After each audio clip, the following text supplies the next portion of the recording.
السلام عليكم ورحمة الله وبركاته.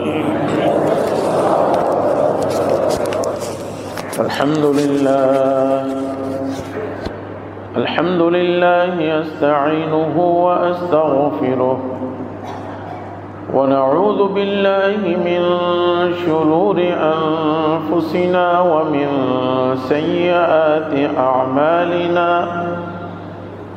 من يهده الله فلا مضل له ومن يضلله فلا هادي له.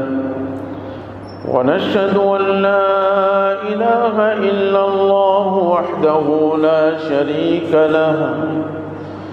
ونشهد أن سيدنا ومولانا محمدًا عبده ورسوله صلى الله تعالى عليه وعلى آله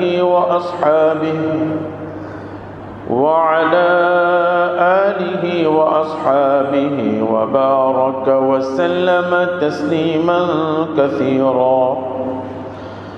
أما بعد فأعوذ بالله من الشيطان الرجيم.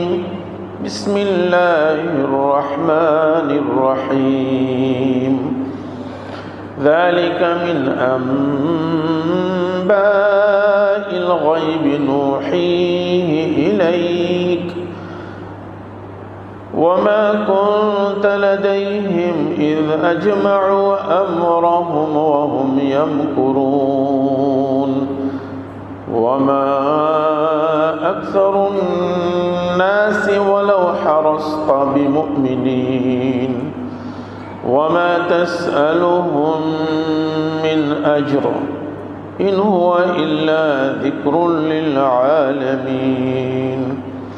صدق الله مولانا العظيم وصدق رسوله النبي الكريم ونحن على ذلك لمن الشاهدين والشاكرين والحمد لله رب العالمين.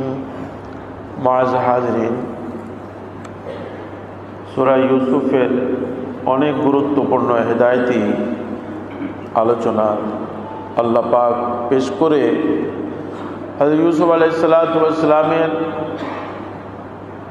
বিশাল বড় হিদায়তি ইতিহাস আল্লাহ পাক পেশ করে গুরুত্বপূর্ণ কিছু নসিহত পেশ করতেছেন যে আল্লাহ রাব্বুল আলামিনের মানব জাতি আশরাফুল মখলুকাত আমাদেরকে আল্লাহ পাক যে দুনিয়াতে পাঠিয়েছেন, আমাদের মৌলিক কিছু বিষয় এমন আছে যার মাঝে সমস্যা হয়ে গেলে আল্লাহ পাকের থেকে দূরত্ব সৃষ্টি হয়। তার মাঝে একটি হলো যেটা ঈমানের অংশ, অদৃশ্য যেটাকে গায়েব বলা হয়, অদৃশ্য কোনো কিছুর ইলম জ্ঞান কোনো মানব জাতির কাছে নাই এবং সে নিজের চেষ্টায় সেটা অর্জন করতে পারে না। আল্লাহ রাব্বুল আলামিন এই দুনিয়ার বুকে মানব জাতির মাঝে সবচেয়ে সেরা বানিয়েছেন আম্বিয়া কিরাম আলাইহিস সালাতু ওয়াস সালামকে।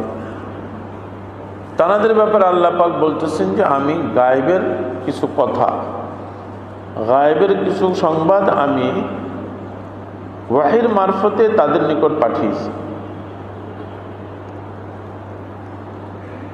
এবং পরে এটাও বলেছেন যে ওমা কুনতা লাদাইহিম, মক্কার কাফেরদেরকে লক্ষ্য করে এবং আমাদেরকেও স্মরণ করিয়ে দিচ্ছেন যে রাসূলুল্লাহ সাল্লাল্লাহু আলাইহি ওয়াসাল্লাম যখন এই গায়েবের কথা ইউসুফ আলাইহিস সালামের পুরো ইতিহাস বলতেছিলেন,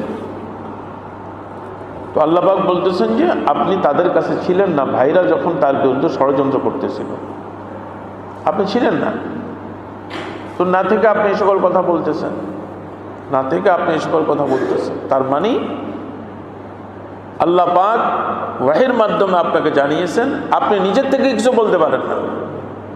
এটা ঈমানের অংশ যে গায়েবের কথা, অদৃশ্য কোনো বিষয়, এটা আল্লাহ পাক ছাড়া কেউ বলতে পারে না।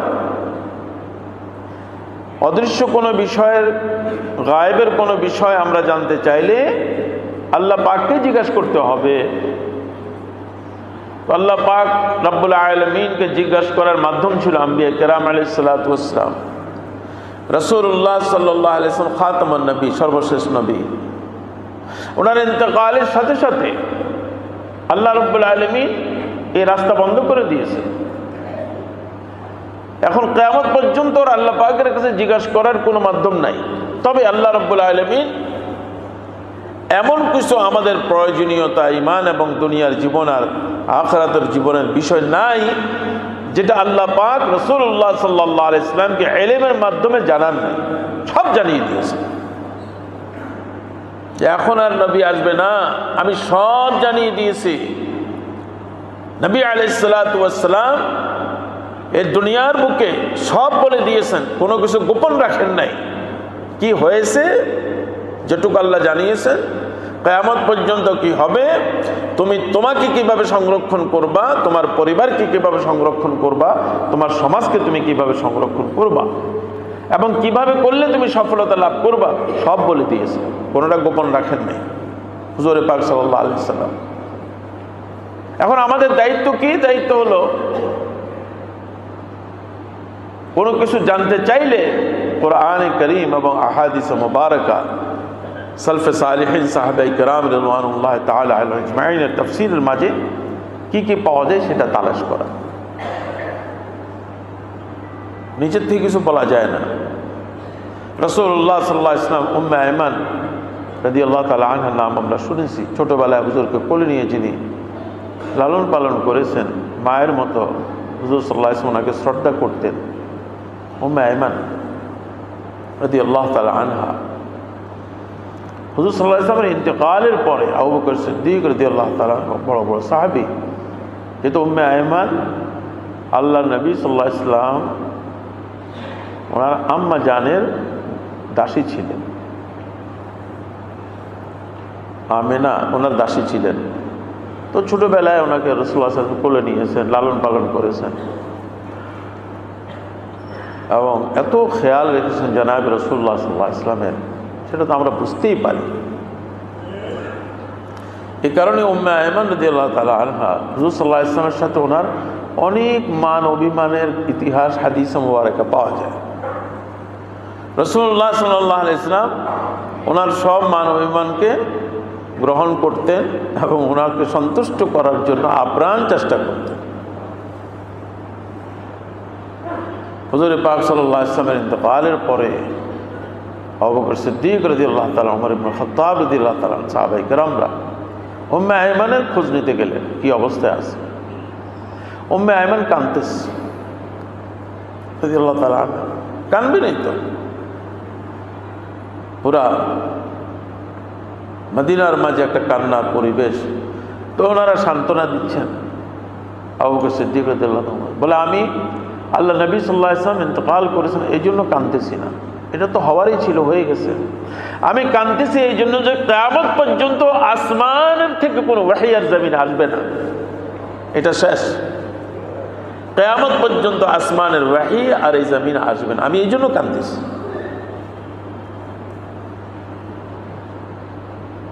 আল্লাহ রাব্বুল আলামিন বলতেছেন যে হুজুর পাক সাল্লাল্লাহু আলাইহি ওয়াসাল্লামকে সামনে রেখে আমাদেরকে, মক্কার কাফেরদেরকে বলতে, দেখো তিনি তো সেখানে ছিলেন না, এত বিশাল ইতিহাস বলে দিচ্ছেন, তো তোমাদেরকে মানতেই হবে যে তিনি আল্লাহ রসুল এবং আল্লাহ নবী, এবং আল্লাহ রসুল এবং আল্লাহ নবী সাল্লাল্লাহু আলাইহি ওয়াসাল্লামের হেদায়েতগুলো মানার মাঝে সফলতা, কামিয়াবি, বিজয় তোমরা হবা ওনার হেদায়েত মানলে। আর না মানলে তুমি বিপদে পড়বা, তোমার উপর অনেক বড় বিপদ নেই। কারণ আল্লাহ পাকের কথা তিনি বলতেছেন, আল্লাহ পাকের কথা যদি কেউ না মানে, আল্লাহ পাক তো শুধুমাত্র ইয়াকুব আলাইহিস সালাম, হযরত ইউসুফ আলাইহিস সালাম, ভাইদের ঘটনা, জুলাইখার ঘটনা ইত্যাদি ইত্যাদি, এগুলো তো শুধুমাত্র একটা গল্পের বইয়ের মতো আল্লাহ বলেন নাই, নাউজুবিল্লাহ। আল্লাহ পাক রব্বুল আলামিন আমাদের জন্য বিশাল হেদায়েতনামা পাঠিয়েছেন, আমাদেরকে সেখান থেকে শিক্ষা অর্জন করলে আমরা সফলতা লাভ করতে পারবো। আল্লাহ একটা নিয়ম পাঠিয়েছেন, একটা বিধান পাঠিয়েছেন যে কখন এই পারিবারিক জীবনের সমস্যাগুলোতে কখন তুমি কিভাবে কি সমাধান করবা, এটা কোরআন থেকে তুমি শিখে নাও। এরপরে রাসূলুল্লাহ সাল্লাল্লাহু আলাইহি ওয়াসাল্লাম আল্লাহ পাক সম্বোধন করতেছেন যে যেহেতু মক্কার কাফেররা যখন রাসূলুল্লাহ সাল্লাল্লাহু আলাইহি ওয়াসাল্লাম এই সব তথ্য দিলেন, তারা কেউ ঈমান আনলো না, অধিকাংশরা ঈমান আন নাই। আল্লাহ নবী সাল্লাল্লাহু আলাইহি ওয়াসাল্লামের মনের মাঝে কত আঘাত, কত কষ্ট, দ্বীনের মেহনতকারীদের জন্য অনেক বড় এখানে শিক্ষা আল্লাহ পেশ করতেছে। যারা দ্বীনের মেহনত করে তারা অনেক সময় এত বাড়াবাড়ি কথা বলে, এত বাড়াবাড়ি কথা বলে যে মানুষ পেরেশান হয়ে যায়। যে আপনার বাচ্চা নামাজ পড়তেছে না, আপনার দায়িত্ব পালন করতেছে না, কত রকমের কত কথা, আপনি এই করেন, আপনি সেই করেন, আপনি এই করেন, আপনি সেই করেন। কোরআন যেটুকুন করতে বলেছেন সেটুকুন করাকে শরীয়ত বলা হয়। আর কোরআন করিমের হেদায়েতের বাইরে যেটুকুন আমরা করতে চাইবো এটাকে শরীয়ত বলা হয় না, এটা একটা আবেগ বলা হবে বা যে কোনো একটা ব্যাখ্যা দেন আপনি। এত মানুষের পিছনে পড়া ঠিক না। আল্লাহ পাক নবী রাসূলুল্লাহ সাল্লাল্লাহু আলাইহি ওয়াসাল্লাম যেটা বলেছেন, এই দুনিয়ার বুকে যত দায়ী আল্লাহর হেদায়েতি নামা পেশ করার জন্য আল্লাহ যত নবী রাসূল পাঠিয়েছেন তার মাঝে সর্বোচ্চ স্তরে ছিলেন জনাবে রাসূলুল্লাহ সাল্লাল্লাহু আলাইহি ওয়াসাল্লাম। দাওয়াত দেওয়ার পদ্ধতি ওনার থেকে শিখতে হবে। আমি কারো পিছনে যে পড়লাম এবং আমার জেহেনে এটা আসে যে আমার এই হেদায়েতি কথা তবলিগে বের না হলে ইমানে মজবুত হবে না। চাই ওনার বিবি ঘরে মারা যাক, চাই ব্যবসা ধ্বংস হয়ে যাক, চাই যাই হয়ে যাক, একটা মানুষ কাজ করতে করতে সেই কাজের একটা নেশা হয়, ভালো কথা। কিন্তু নেশার একটা লিমিট শরীয়ত বলে দিয়েছে, তার বাইরে যাওয়াকে ফিতনা বলা হয়। যখনই কোনো ভালো কাজের মাঝে ফিতনা সৃষ্টি হয় তখনই বুঝতে হবে যে ভালো কাজের মাঝে কিছু বেদাত ঢুকে গিয়েছে, তখনই ফিতনা সৃষ্টি হয়। আর বেদাত হলো এগুলো।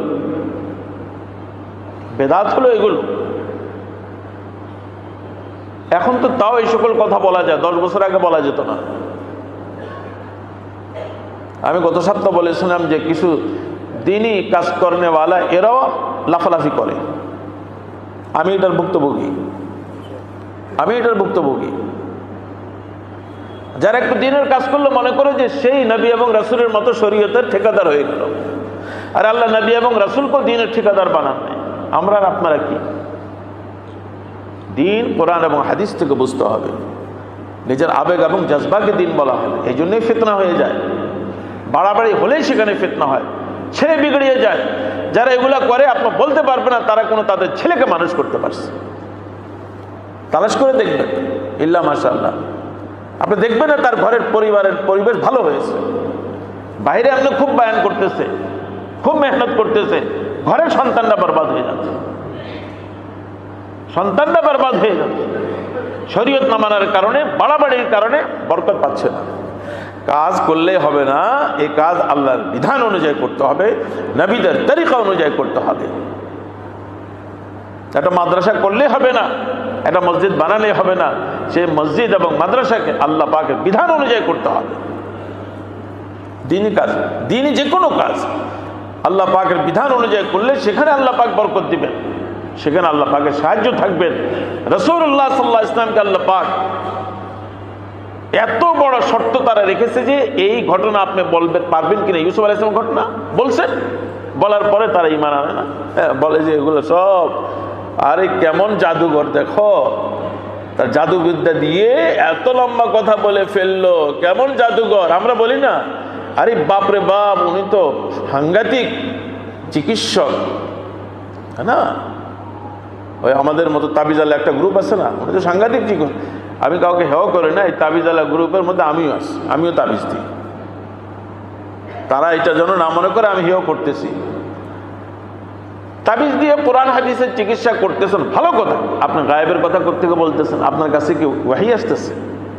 কেউ গেলেই বলে যে আপনার তো ব্যবসা বন্ধ করে দিয়েছে, আপনার তো মেয়েদের বিবাহ বন্ধ করে দিয়েছে, আপনার উপর তো মারাত্মক জাদু করা হয়েছে, কালা জাদু করা হয়েছে। আর ইংরেজি অনেক শব্দ বলে, ব্ল্যাক ম্যাজিক করা হয়েছে। আপনি এগুলো কোত্থেকে বলেন? আপনাদের আশপাশের এলাকায় জিন হুজুর নামে একজন ছিলেন, মুরব্বী মানুষ, এখন আছেন কিনা জানি না। কত মানুষের যে ইমান নষ্ট করেছে। আমি 14 বছর বয়সে লালবাগ মাদ্রাসায় পড়ি। আমি দেওবন্দে যাব, আমার জাজবা উঠছে, আম্মা হুজুরের কাছে পাঠিয়েছে। আমি নাম নিয়ে বলতেছি, এগুলো নাম নিয়ে বলতে হয়, এগুলো নাম নিয়ে বলতে হয়, এটা গীবত হবে না। উনি আমারে হাত দেখা 2টা কথা বলতে। আরে হাত দেখা কেউ গায়েবের কথা বলতে পারে? শিরক, শিরক এগুলো, রেখা দেখ কথা বলা, এগুলো শিরক। উনি 2টা কথা বলেছেন, 2টার দ্বারা আমার এত ক্ষতি হয়েছে সারাটা জীবন। 14 বছর বয়সে উনি বললেন যে আরে তোমার তো 2টি সুন্দরী বউ হবে তোমার। দেখেন, একটা 14 বছরের ছেলেকে যদি এই কথা বলে, তার মানসিকতার মাঝে খারাপ একটা মানসিকতা জন্ম নেয়। এই পর্যন্ত তো একটাই আছে। দ্বিতীয় বললেন যে তুমি 40 বছর বয়সে মারা যাবা। ইন্না লিল্লাহি ওয়া ইন্না ইলাইহি রাজিউন। বিশ্বাস করবেন, কোরআনের এই আয়াতের তাফসীর, আল্লাযী ইউওয়াসবিসু ফী সুদুরিন নাস, মানুষের মাঝে একটা দল আছে যেটা আল্লাহর বান্দাদের অন্তরে কুমন্ত্রণা ঢুকায়। এই আয়াতের তাফসীর আমি এই ঘটনা দিয়ে বুঝেছি। এরপরে আমি কোরআনে পড়লাম, তাফসীর পড়লাম, মাদ্রাসায় পড়তেছি। গায়েব কেউ জানে না, গায়েব কেউ জানে না, গায়েব কেউ জানে না, কেউ জানে না, মৃত্যু কখন হবে কেউ জানে না। কিন্তু তারপরেও আমার ভিতরে 40 হওয়ার আগ পর্যন্ত খালি ওয়াসওয়াসা আসতো, না জানি সেই কথা সত্য হয় কিনা, না জানি সে কথা সত্য হয় কিনা। এই জন্য এই সকল হুজুররা টুপি পাগড়ি পরে আমার মতো লোক গায়েবের কথা বললে সাথে সাথে বলবেন যে আপনি গায়েবের কথা বলেন না, অন্য কথা বলেন। এটা ইমানের অংশ। এই জন্য আমি স্পষ্ট করে এই কথাগুলো বলতেছি। আমার দায়িত্ব স্পষ্ট করে কথা বলা, এটা ইমানের অংশ। আমাদের কাছে অনেকে আসে যে আমার অমুকের কাছে গিয়েছি, অমুকের কাছে নামও নিয়ে বলে, বড় বড় অনেকের কাছে গিয়েছি, ওনারা বলছেন যে আমার ব্যবসা তাবিজ দিয়ে বন্ধ করে দিয়েছে। অনেক আসতেছে এগুলো। আমার ছেলেকে তাবিজ দিয়ে নষ্ট করে দিয়েছে, আমার মেয়েকে তাবিজ করে নষ্ট করে দিয়েছে, ব্ল্যাক ম্যাজিক আমার উপর করা হয়েছে। আরে প্রশাসনের লোকরাও আমার কাছে আসে, এই কথাগুলো বলে। ওনারা বিভিন্ন হুজুরের কাছে গেছেন। তো আমি এই কাজ এই জন্যই করে আমার শেখ আদেশ করেছেন যে মানুষের ইমান ঠিক করার জন্য মেহনত করো, ইমান ঠিক করো। তখন এই আলোচনাগুলো আমি করি যে গায়েবের কথা আল্লাহ ছাড়া কেউ বলতে পারে না। এটা ইমানের একটা অংশ। যেরকম লা ইলাহা ইল্লাল্লাহ আমাদের ইমানের অংশ, আল্লাহ ছাড়া কেউ নাই। মুহাম্মদ রাসূলুল্লাহ ইমানের অংশ, গায়েব কেউ বলতে পারে না, এটাও ইমানের অংশ। এটা যদি আমার অন্তরের মাঝে থাকে যে তাবিজ আল্লাহ হুজুরে গায়েব বলতে পারে, তো এই শিরক আমার ভিতরে আমি ঢুকিয়ে ফেলেছি। আর যারা এগুলা করে মানুষের ইমানকে দুর্বল করে, বিশ্বাস করবেন একমাত্র তারা টাকার জন্য এই ব্যবসা করতেছে। আর কোনো কারণ আছে কিনা আমি জানি না। আমার সামনে আমার বাবা বলছেন ছোটবেলা থেকে এই তাবিজ লেখার স্বভাব ছিল। আব্বা বলে, বাবা মনে রাখবা, তাবিজের কাজ যারা করে, ব্যবসা যারা বাড়ায়, তাদের সন্তানরা দুনিয়াতে মানুষ হতে আমি দেখিনি। আমার বাবা বলছে। এই জন্য জিন্দিগিতে ঠিক আছে খেদমত নিয়ত করলে করো, এটাকে ব্যবসা বানাবা না। তারা কোনোদিনও একটা মানুষ বিপদগ্রস্ত হয়ে কারো কাছে আসছে হিদায়াত নেওয়ার জন্য, সে সেখানে গিয়ে তার ঈমান এবং আমলকে বরবাদ করে। এর অর্থ এটা নয় যে জাদুকে আমি অস্বীকার করতেছি। জাদু তো কোরআন দ্বারা প্রমাণিত, বদনজর কুদৃষ্টি কোরআন দ্বারা প্রমাণিত, হাদিসের দ্বারা প্রমাণিত। প্রশ্ন এটা নয়, প্রশ্ন হলো আপনি কিভাবে বলতে পারলেন যে ব্ল্যাক ম্যাজিক করা হয়েছে, আপনি কিভাবে বলতে পারলেন যে এটা করা হয়েছে, এটা করা হয়েছে। গায়েবের কথা না বলা, কোনো বিপদগ্রস্ত কেউ আসলে তাকে আল্লাহর সাথে সম্পর্ক করিয়ে দেওয়া। আল্লাহ পাকের পরীক্ষা আসছে, আপনি আল্লাহ থেকে এই আমলগুলো করেন, আল্লাহ আপনাকে সুস্থ করে দেবেন। হ্যাঁ, লক্ষণ যদি এমন পাওয়া যায়, তার তেল পড়া দেন, পানি দেন, চিকিৎসা করেন। রাসূলুল্লাহ সাল্লাল্লাহু আলাইহি ওয়াসাল্লাম এবং সাহাবায়ে কেরামরাও এই সকল চিকিৎসা করতেন, আপনি সেই চিকিৎসাগুলো করেন। এই জন্য এই বিষয়ে আমাদের সচেতন হওয়া উচিত। আল্লাহ পাক রব্বুল আলামিন জানিয়েছেন, দেখো গায়েবের কথা কেউ বলতে পারে না আল্লাহ ছাড়া, কেউ বলতে পারে না। সূরা ইউসুফ আলাইহিস সালামের ঘটনা বলে আল্লাহ এটা বললেন। আসেন এবার সূরা আলে ইমরানের 44তম আয়াত, মারিয়াম আলাইহিস সালামের ঘটনা বললেন আল্লাহ তাআলা। সে হুজুরে পাক সাল্লাল্লাহু আলাইহি ওয়াসাল্লামের দুনিয়াতে আসার 600 বছর আগের ঘটনা, 600 বছর আগের ঘটনা। খ্রিস্টানরা মারিয়াম আলাইহিস সালামের ঘটনাকে বিকৃত করে রেখেছে। ইহুদিরা মারিয়াম আলাইহিস সালামের ব্যাপারে আপত্তিকর কথা বলতেছে। সেই সময়ে রাসূলুল্লাহ, দুনিয়ার বিশাল সুপার পাওয়ার হেরাকাল, তারা হলো খ্রিস্টান সম্প্রদায়, হাবেশা খ্রিস্টান সম্প্রদায়, দুনিয়ার বিশাল একটা এলাকা নেই খ্রিস্টান সম্প্রদায়। মারিয়াম আলাইহিস সালামের ব্যাপারে আপত্তিকর কথা বলতেছে। কেউ তো মারিয়াম আলাইহিস সালামের ব্যাপারে আল্লাহর নাউজুবিল্লাহ বিবি বলতেছে, ঈসা আলাইহিস সালামকে আল্লাহর ছেলে বলতেছে। পুরা শিরকের একটা পরিবেশে রাসূলুল্লাহ সাল্লাল্লাহু আলাইহি ওয়াসাল্লাম সেই পরিবেশে মারিয়াম আলাইহিস সালামের জন্ম ইতিহাস থেকে নিয়ে ঈসা আলাইহিস সালামের পুরো জন্ম ইতিহাস, ওনার জীবনী কোরআনে কারিমে সূরা আল ইমরানে বিস্তারিত আছে। সূরা মারিয়াম তক সূরা আছে, সব বলার পরে সূরা আল ইমরানে আল্লাহ বলেন যালিকা মিন আম্বাইল গায়ব নুহিহি ইলাইক, এগুলো হলো গায়েবের কিছু সংবাদ আমি ওহীর মাধ্যমে আপনার নিকট পাঠালাম। ওহীর গায়েবের কিছু সংবাদ, সব না। এমন না যে গায়েবের সব কথা হুজুর জানতেন, কিছু, মিন মানে কিছু কিছু আপনাকে বলেছে। এরপরে সূরা হুদে আল্লাহ রাব্বুল আলামিন হাজারো, হুজুর সাল্লাল্লাহু আলাইহি ওয়াসাল্লাম দুনিয়াতে আসার হাজারো বছর পূর্বে নূহ আলাইহিস সালামের ঘটনা ঘটেছে, যেটা আমাদের আলোচনাতে এসেছে।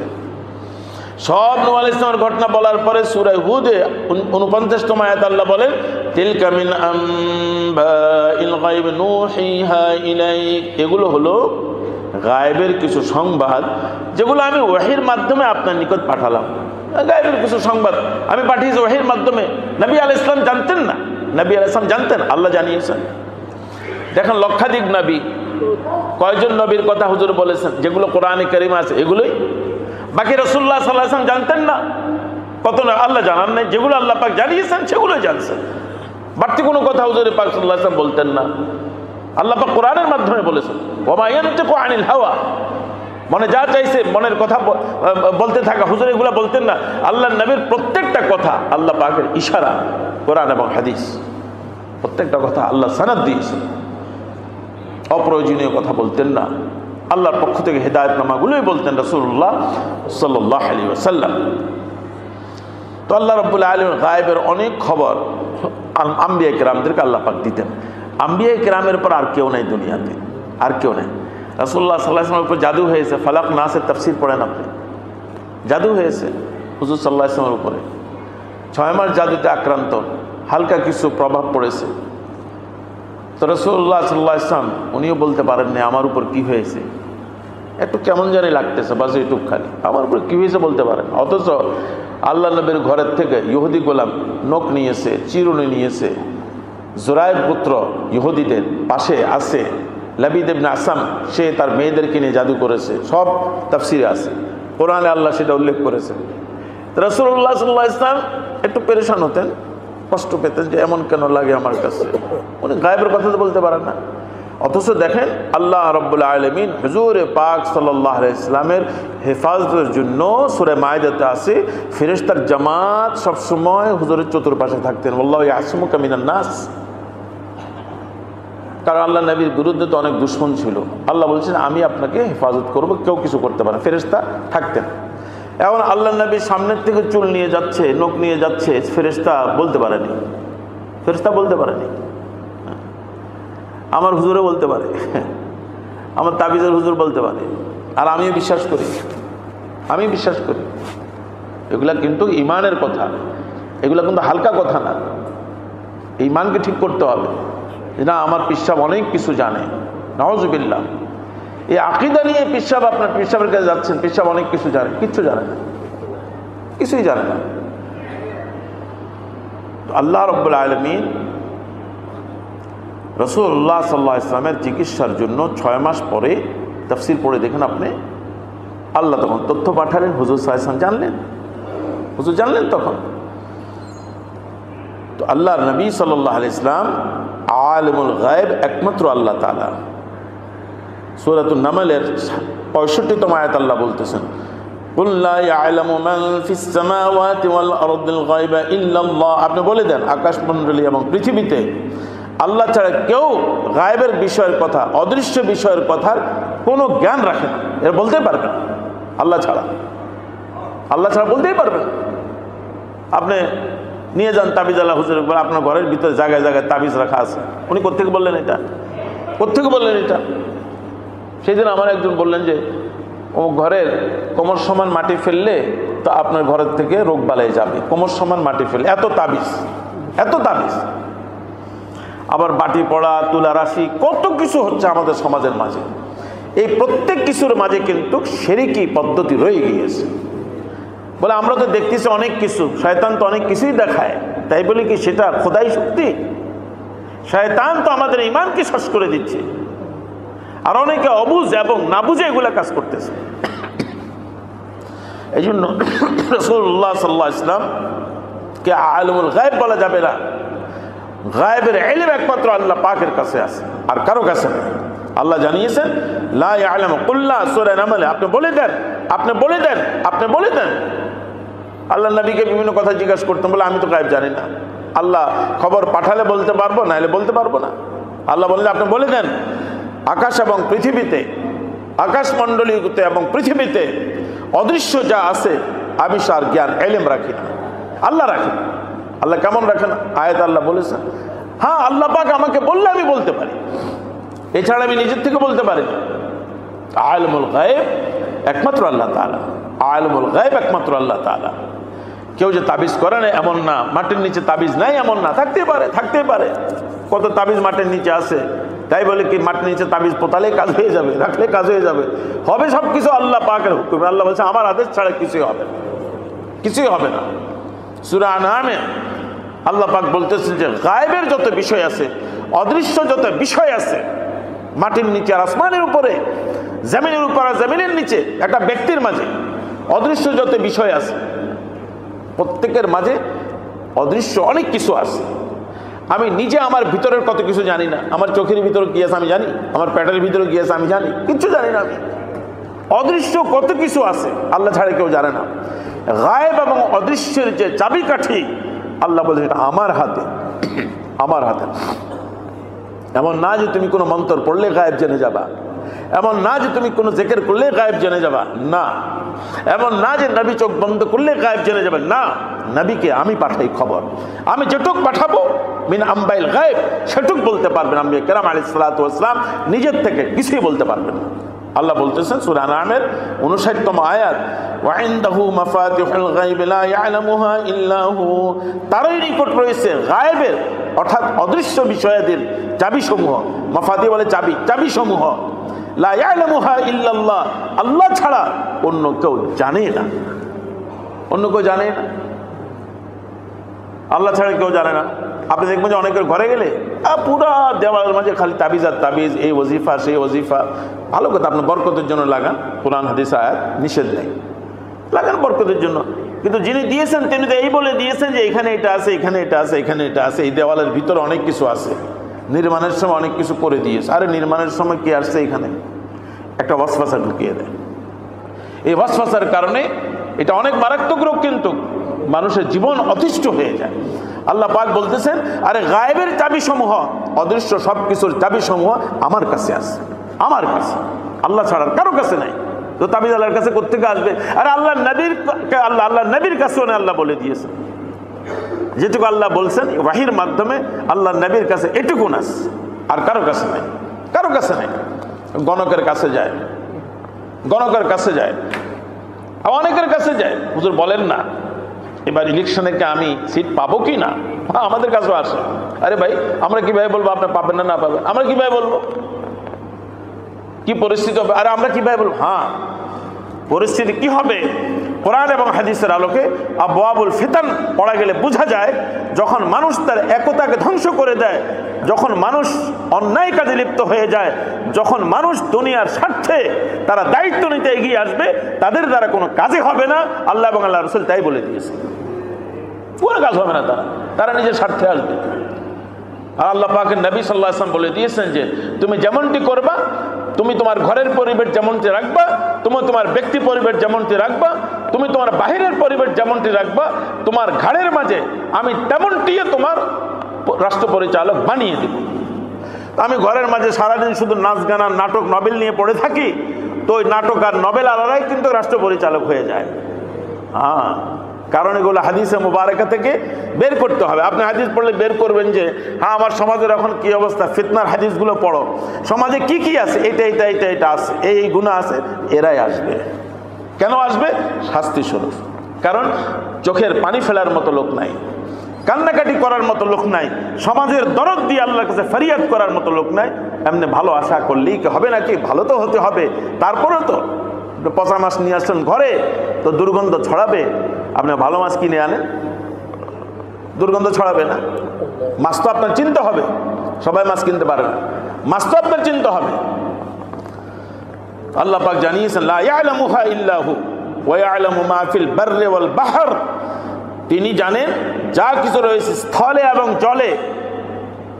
সামুদ্রিক এলাকায় কি আছে না আছে, স্থলে কি আছে না আছে, সব তিনি জানেন, সব তিনি জানেন। আর কেউ জানেন, কেউ জানে না। বলে যে আপনার তো ব্ল্যাক ম্যাজিক এমনভাবে করা হয়েছে। আমার একজন বললেন যে অমুকে বলছে আমাকে, কিভাবে করা হয়েছে? বলে ওই ব্ল্যাক ম্যাজিকটা উনি দেখেন, ওই কোনো পানির পাত্র নেন, কিছু কত রকমের কত নাটক আছে দেখতেছেন। বলে যে একেবারে মাছটা খেয়ে ফেলেছে তাবিজটা এবং তার সমুদ্রের নিচে বসে আছে। এবারে বের করবেন কীভাবে? বের করার জন্য মোয়াক্কেল পাঠাতে হবে।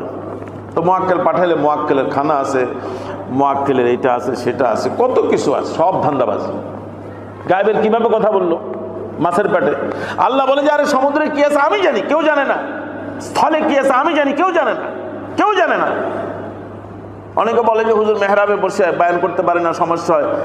আমারে বললো যে ব্ল্যাক ম্যাজিক করা হয়েছে আপনার। আরে টাইলস ভেঙে, পাথর ভেঙে কে ব্ল্যাক ম্যাজিক ঢুকালো এখানে? কে ঢুকালো? বলে মোয়াক্কেল দ্বারা ঢুকানো। আরে মোয়াক্কেল সে তো পাকুল, সে তো ড্রিল করে ঢুকালে তো সবাই দেখবে। এগুলো সব ফালতু কথা। আল্লাহ তাআলা বলতেছেন ওয়া ইয়ালামু মা ফিল বাররি ওয়াল বাহর, জলে স্থলে কি আছে না আছে একমাত্র আমি জানি। ওয়া মা তাসকুতু মিন ওয়ারাকাতিন ইল্লা ইয়ালামুহা, এমন কোন পাতা ঝরে না, গাছের পাতা ঝরে না যার সম্পর্কে আল্লাহ জানেন না। আমরা বলি না আল্লাহর আদেশ ছাড়া গাছের পাতা লড়ে না, আসলে এইটা ঝরে না, ঝরে না, সব আল্লাহর ইলম আছে। কোন গাছের পাতা ঝরলো, কোনটা ঝরলো না, কি আজীব আল্লাহর কুদরতের কথা আল্লাহ বলতেছেন। কোথায় কোথায় কোন পাতা ঝরতেছে আল্লাহ পাক জানেন। রাসূলুল্লাহ সাল্লাল্লাহু আলাইহি ওয়াসাল্লাম জানিয়েছেন গাছের পাতা যতক্ষণ তাজা থাকে সে আল্লাহ জিকির করে। তো সেই পাতা ঝরে যায়, সে শুকিয়ে যায়, তার বয়স শেষ হয়ে যায়, তার হায়াত শেষ হয়ে যায়, শুকিয়ে সে ঝরে যায়। আল্লাহর কোরআন বলতেছেন যে আল্লাহ জানেন আর কেউ জানে না, কেউ জানে না, কেউ জানে না, কেউ জানে না। ওয়ালা হাববাতিন ফি যুলুমাতিল আরদি ওয়ালা রাতাব, এই জমিনের অন্ধকারে এমন কোন দানা মাটিতে পুঁতে নাই যেটা আল্লাহ ছাড়া কেউ জানে না। হাব্বা দানাকে বলা হয়। মাটির নিচে কি আছে দানা, কোন বীজ আছে, কি বের হবে আল্লাহ জানেন, কেউ জানে না, কেউ জানে না। তো মাটির নিচে বীজ আছে, একটা ছোট্ট বীজ, আল্লাহ ছাড়া কেউ জানে না। তো মাটির নিচে তাবিজ আছে, আমি কোত্থেকে জানলাম? ঘরে গেলে বলে এখানে তাবিজ আছে, ওখানে তাবিজ আছে, ওখানে তাবিজ আছে। বলে উনি তো তুলা রাশি দিয়ে বের করে দিয়েছে, এগুলো সব এগুলো মেসমেরাজম, ভেলকিবাজি, এগুলো সব ভেলকিবাজি। কোরআন তো এটা বলতেছে আল্লাহ ছাড়া কেউ জানে না মাটির নিচে কি আছে, কোরআন এটা বলতেছে। এখন আমি আর আপনার কোনটা, কোরআনকে বিশ্বাস করব না আমার তাবিজ আলা হুজুরের কথা বিশ্বাস করব? এটা আমাদের সমাজে ব্যাপক হয়ে গিয়েছে। এগুলো কোরআন থেকে আমাদের এই ঈমানগুলো ঠিক করতে হবে। সূরা আনআমের 59তম আয়াত নম্বর পড়ে পড়ে আমি বলতেছি। মাটির নিচে কি আছে, শুকনায় কি আছে, সমুদ্রে কি আছে আল্লাহ ছাড়া কেউ জানে না। গাছের পাতা পড়তেছে আল্লাহই জানে। এবং কোনো দানা এই মাটিতে যদি পতিত হয় আল্লাহর আদেশ ছাড়া হয় না। ওয়ালা রাতবিন ওয়ালা ইয়াবিসিন, রতব বলা হয় আর্দ্রতাকে, ইয়াবিস শুষ্কতাকে বলা হয়। আর্দ্র এবং শুষ্ক বস্তু, আর্দ্র এবং শুষ্ক এবং শুকনা, ইল্লা ফি কিতাবিন মুবিন, যা কিছু আছে এই দুনিয়ার বুকে সব কিছু আল্লাহ পাক কিতাবে মুবিনের মাঝে লিখে রেখেছেন, লওহে মাহফুজের মাঝে আল্লাহ লিখে রেখেছেন। অর্থাৎ এর ইলম আল্লাহ ছাড়া আর কারো কাছে নাই। গায়েবের ইলম আল্লাহ ছাড়া কারো কাছে নাই। এই জন্য গায়েবের ইলম কারো কাছে জানতে চাওয়া এটাই হলো শিরক। উনি কিভাবে বলবেন, কিভাবে বলবেন উনি আমার ভাগ্যে কি আছে আপনি বলেন? আমরা ছোটবেলায় দেখতাম যে ওই নীলক্ষেতের ওইখানে তোতা পাখি গায়েবের ইলম বের করতো, ও যে একটা কাগজ বের করতো, তো খুশি যে এটা তোতা পাখি। আরবের প্রচলন ছিল, তারা বাইতুল্লাহতে ধনুক রাখা ছিল, তার মাঝে অনেক তীর ছিল। এখন সেখানে একটা গুরু বসা থাকতো, ওনার ফিস দেওয়া হতো, আমি ওই কাজে যাচ্ছি, ভালো হবে না খারাপ হবে, তো তীর বের করতো। ভালো তীর বের হলে আপনার তো কপাল খুলে গেছে, খারাপ তীর বের হলে আপনি যে না আজকে বাস। আরবে ছিল এই প্রচলন, শিরকি প্রচলন। হাদিস মুবারকে ভরা কাফেরদের এই প্রচলন ছিল। এখন বলেন, এই জন্য তাফসিরে লেখেন যে আল্লাহ বহু মুসলমানের স্বভাব চরিত্র আচরণ কাফেরদের স্বভাব চরিত্র আচরণের মধ্যে হয়ে গিয়েছে, যদিও সে ইমানদার, যদিও সে কালমা পড়ে, নামাজ পড়ে, যতই তার ইমান যাচ্ছে আল্লাহ আকবার বলার সাথে সে ইমান চলে আসতেছে। ইমান যদি আমার চলে যায় তা আমার আল্লাহ পাক বলেছেন যে শিরক করলে ক্ষতিটা কি হয়, লা ইয়াহবাতান্না আমালুক, বিগত জীবনে যা কিছু করেছো, যত শবে বরাতে তুমি কান্নাকাটি করেছো, যত লাইলাতুল কদর পেয়েছো, সব নাই হয়ে যাবে। ইন্না লিল্লাহ, এত বড় ক্ষতি হয়ে গেল। ইমান এত মজবুত, এই জন্য ইমানের উপর আম্বিয়া কিরামরা মেহনত করতে বলেছেন। দাওয়াতে তাবলীগের ইলিয়াস রহমতুল্লাহ আলী যে বলেছেন আল্লাহু আকবার, ইমানের মেহনত করো। আর ইমানের মেহনত এটা মজবুত হয় এই কাজ করলে। আমার বিবির উপর ইমানের মেহনত করবো আল্লাহ নবীর পদ্ধতিতে, যেগুলো আমরা সূরা ইউসুফে শুনেছি। ইমানের মেহনত, ইয়াকুব আলাইহিস সালাম 80 বছর মেহনত করেছেন সন্তানদের উপর, এক দুইবার না। আমার ছেলে নামাজে আসতেছে না, 80 বছর মেহনত করি, ইনশাআল্লাহ দেখবেন যে আপনার মেহনতের বরকতে আল্লাহ পাক চাইলে ইনশাআল্লাহ আপনার উপর দয়া করে ইহসান করে আপনার মৃত্যুর আগে আল্লাহ আপনাকে দেখিয়ে দিবেন এই সন্তান কেমন পাকা নামাজি হয়ে গেছে। আপনি দেখবেন, একটু আল্লাহ নবীর পদ্ধতিগুলো তো দেখেন। ইয়াকুব আলাইহিস সালাম 80 বছর বরদাস্ত করেছেন, 80 বছর, 80 বছর ওনার চোখের কান্না 80 বছর, চোখের দৃষ্টিশক্তি হারিয়ে ফেলেন। এই নিষ্ঠুর ছেলেরা এটা বলেন না যে বাবা ইউসুফকে আমরা বিক্রি করে দিয়েছি, আচ্ছা তালাশ করে দেখি। 80 বছর বলেন। একটা মানুষ মারা গেলে তাও একটা মা বাবারা সান্ত্বনা চলে আসে, কিন্তু একটা মানুষের মৃত্যুর খবর না জানলে কত কঠিন একটা পরিস্থিতি। আল্লাহ বলেন যে এগুলো সব আমি জানি। এবং সূরা আরাফে আল্লাহ পাক বলতেছেন, দেখেন, কুল লা আমলিকু লিনাফসি নাফআন ওয়া লা দাররান ইল্লা মা শা আল্লাহ, আপনি বলে দেন আমার নিজের ভালো মন্দ, ভালো হবে না মন্দ হবে, আমি এটারও মালিক না। আল্লাহ নবী বলতেছেন আমার ভালো হবে না খারাপ হবে এটা আমিও জানি না, আমিও মালিক না, আল্লাহ মালিক। দোকানদারি শুরু করলাম, ভালো হবে না খারাপ হবে, আমি মালিক না, আল্লাহ জানেন। বিবাহ করলাম, ভালো হবে না খারাপ হবে, আল্লাহ জানেন। সন্তান ভালো হবে না খারাপ জানে, আল্লাহ হবে, আল্লাহ জানেন। আল্লাহই সব কিছু করবেন। হ্যাঁ, আমি ভালো কাজ করলে আল্লাহ আমাকে ভালো পুরস্কার দিবেন, সেটাও আছে। তো বলতেছেন আপনি বলে দেন সবাইকে জানিয়ে দেন, লা আমলিকু লিনাফসি, আমি আমার নিজের, আল্লাহ নবী বলতেছেন সাল্লাল্লাহু আলাইহি ওয়াসাল্লাম, আমি আমার নিজের নাফআন ওয়া লা দাররা, ভালো মন্দেরও মালিক নই। মানে আমি ভালোটা নিজের জন্য আনবো, খারাপটা আনবো না, আমি এটারও মালিক না। ইল্লা মাশাআল্লাহ, আল্লাহ যা চান তাই হয়। আল্লাহ নবী বলতেছে আল্লাহ যা চান আমার ব্যাপারেও কোনো ভালোর মালিক আমি না, কোনো মন্দের মালিক আমি না, আল্লাহ যা চান তাই হয়। আল্লাহ নবী বলতেছেন দেখো আমি যদি গায়েবের কথা জানতাম, পরের আয়াতের পরের অংশ, ওয়ালাউ কুনতু আ'লামুল গায়ব, আমি যদি অদৃশ্য বিষয়ে জানতাম, আমি যদি গায়েবের কথা জানতাম, লাস্তাকসারতু মিনাল খায়র, তবে অবশ্যই অনেক খায়র এবং অনেক কল্যাণ আমি অর্জন করতাম। আমি তো গায়েব জানি না, গায়েব জানলে এখানে কল্যাণ আছে ওটা নিয়ে নিতাম, এখানে কল্যাণ আছে ওটা নিয়ে নিতাম। আমি গায়েব জানি না, যদি আমি গায়েব জানতাম এর উপর মেহনত করলে সে ইমানদার হবে, তার পিছনে পড়ে যেতাম। আবু জাহেলের পিছনে এতবার গিয়েছেন, আল্লাহ নবী যে জানতেন যে সে ইমান আনবে না, তো আচ্ছা দরকার নেই, সে তো ইমান আনবে না। আল্লাহর আদেশ হলো সে কি হবে না হবে সেটা নিয়ে আপনার চিন্তার বিষয় না, আপনি দাওয়াতি কাজ করবেন শরীয়তের নিয়ম অনুযায়ী, পদ্ধতি অনুযায়ী। ওমা মাসসানিয়াসু, বলে আমি যদি গায়েবের কথা জানতাম সব কল্যাণ নিয়ে আসতাম। ওমা মাসসানিয়াসু, আমার জীবনে কোনো ক্ষতি আর অকল্যাণ আমার উপর আসতো না। মাসসানি মানে স্পর্শও করতো না, আমার জীবনে কোনো কষ্টদায়ক ঘটনা আমার কাছেও আসতো না আমি যদি জানতাম। আপনি দেখেন রাসূলুল্লাহ সাল্লাল্লাহু আলাইহি ওয়াসাল্লাম যদি জানতেন যে ৫ম হিজরিতে মুস্তালিক যুদ্ধে আম্মা আয়েশা রাদিয়াল্লাহু তাআলার উপর এত বিপদ আসবে, আল্লাহর নবী যদি গায়েবের কথা জানতেন ওনাকে সেখানে নিতেন না। কত বিপদ আসলো 1 মাস মদিনার মাঝে, এবং রাসূলুল্লাহ সাল্লাল্লাহু আলাইহি ওয়াসাল্লামের জীবনের উপর কত বড় একটা আপদ এবং বিপদ নেমে আসছে। পুরা মদিনার মাঝে কান্নার রোল, আর সকল ইহুদি এবং এই সকল দুশমনরা তারা উল্লাস করে বেড়াচ্ছে। আল্লাহ নবীর ইজ্জতের উপর তারা কথা বলতেছে, আল্লাহ নবীর ঘরের ইজ্জতের উপর তারা কথা বলতেছে। আল্লাহ নবী গায়েবের কথা জানে না, 1 মাস পর্যন্ত ওহী আসে না, বলতেই পারেন না। আপনি বলেন যে আল্লাহ পাক বলতেছেন যে হুজুর সাল্লাল্লাহু আলাইহি ওয়াসাল্লাম বলতেছেন আমি যদি কল্যাণ জানতাম, গায়েব জানতাম, কল্যাণ আর ভালোগুলাই নিতাম, খারাপের থেকে আমি বেঁচে যেতাম। মানে আজকে আমার এই সফরে এত বিপদ আসবে, যদি আল্লাহ নবী জানতেন তো সেখান থেকে যে উহুদের ময়দানে গেলে এত সাহাবী শহীদ হলো, আর যাওয়ারই দরকার নেই। গায়েব জান, এই তোমরা যাবা না, হামজা রাদিয়াল্লাহু আনহু তুমি যাও না, যাও তুমি থাকো, তো গায়েবে জানেন না। আল্লাহ নবী জানেন না? আল্লাহ পাকের কোরআন বলতেছে, ইন আনা ইল্লা নাযীরুন ওয়া বাশীরুন লিকওমিন ইউমিনুন, আমি শুধু সতর্ককারী, এটা করলে ক্ষতি হবে, এটা করলে পুরস্কার পাবো, আমি শুধু সতর্ককারী। দাওয়াত এটাই কি বলা হয়?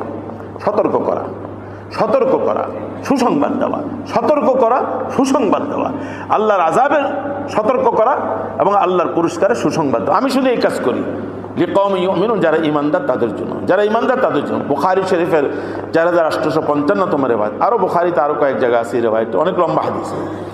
আম্মা আয়েশা রাদিয়াল্লাহু তাআলা বলতেছেন, অনেক লম্বা হাদিস, একটা অংশ পড়তেছে, ওমান হাদ্দাসাকা আন্নাহু ইয়ালামু মা ফি গাদিন ফাকাদ কাযাব, যে ব্যক্তির আকীদা এটা থাকবে রাসূলুল্লাহ সাল্লাল্লাহু আলাইহি ওয়াসাল্লাম কালকে কি হবে সেটা বলতে পারেন, জানেন, ফাকাদ কাযাব, সে মিথ্যাবাদী। কালকে কি হবে, জি এই বছর কি হবে গণকরা বলে দিচ্ছে, আমরাও সেটা পড়ে পড়ে বিশ্বাস করতেছি। কোন রাশি কার কি আছে পত্রিকায় দেখবে, আমার এই রাশি তুলা রাশি, আজকে আমার এটা হবে, দেখে আমার ভিতরে এটা ঈমান ঢুকে যাচ্ছে, আরে শিরক ঢুকতেছে আমার ভিতরে। এই সকল যে সকল ধান্দাবাজি যারা করতেছে এগুলো সব শিরকের ব্যাপকতার একটা ষড়যন্ত্র। আল্লাহ পাক হাবিব হুজুর সাল্লাল্লাহু আলাইহি ওয়াসাল্লাম ব্যাপারে আম্মা আয়েশা বলেন, যে ব্যক্তি বলবে যে আগামী দিন কি হবে হুজুর বলতে পারেন, ফাকাদ কাযাব, মিথ্যাবাদী। এরপর দলিল পেশ করেন, সুম্মা ক্বারাত ওয়া মা তাদরি নাফসুম মাযা তাকসিবু গাদা, সূরা লুকমানের 34তম আয়াত। কেউ জানে না আগামীকাল সে কি করবে। আপনি আগামীকাল কি করবেন, আপনার সাথে কি হবে, রাস্তায় হোঁচট খাবেন না ভালো মতো যাবেন, কিছু জানেন? মৌলিক কিছু বলে, আমার তো পরিকল্পনা আমি জানি, পরিকল্পনা বাস্তবায়িত করতে পারবেন আপনি কি জানেন? আপনি জানেন না, কেউ জানে না।